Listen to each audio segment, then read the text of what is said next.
আসসালামু আলাইকুম everyone, welcome to দিলফাজ মম কিচেনে।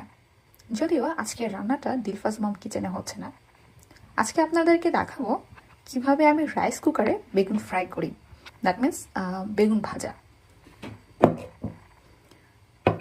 সো এখানে আমি লবণ, মরিচের গুঁড়া, হলুদের গুঁড়া, জিরার গুঁড়া সব কিছু দিয়ে বেশ কিছুক্ষণ মাখিয়ে রেখেছিলাম। এখানে দেখতে পাচ্ছেন তেল গরম হয়ে গিয়েছে এবং আমি কিছু পরিমাণ বেগুন, যতটা এইখানে আটে আর কি, সেই পরিমাণ বেগুন আমি দিয়ে দিয়েছি। তো এক পাশটা ফ্রাই হওয়ার পরে আমি উল্টে দিব। আমার যেটা মনে হচ্ছে রাইস কুকারে বোধহয় একটু বেশি তেল লাগে, কারণ আমি বেশ অনেকটা তেল দিয়েছিলাম। এখন দেখতেই পাচ্ছেন একদমই নেই, কিচ্ছু নেই। সো আমি একটু উল্টে দেখতে চাই যে ও পাশটা ঠিক কেমন হয়েছে। আমি সবগুলো উল্টে দিয়েছি, কিন্তু তেমন একটা ভাজা হয়নি। তো এটার জন্য বোধহয় বেশ কিছু সময় লাগবে। আসলে কিছু পাতলা কাটা হয়ে গিয়েছে, কিছু মোটা কাটা হয়েছে, তো এই কারণে পাতলাগুলো আগে আগে ভাজা হয়ে গেছে। তো ওগুলো আমি তুলে নিলাম আর নতুন করে আবার দিয়ে দিয়েছি।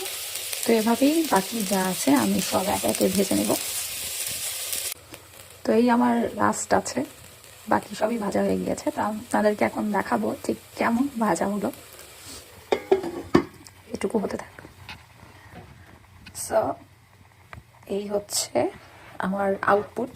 আমি রাইস কুকারে চেষ্টা করেছি একদম ফ্রাইং প্যানের মতোই ভাজার। তো আশা করছি খেতে ভালোই হবে, দেখতে যত ভালোই হয়েছে, তো আশা করা যায় খেতেও ভালোই হবে।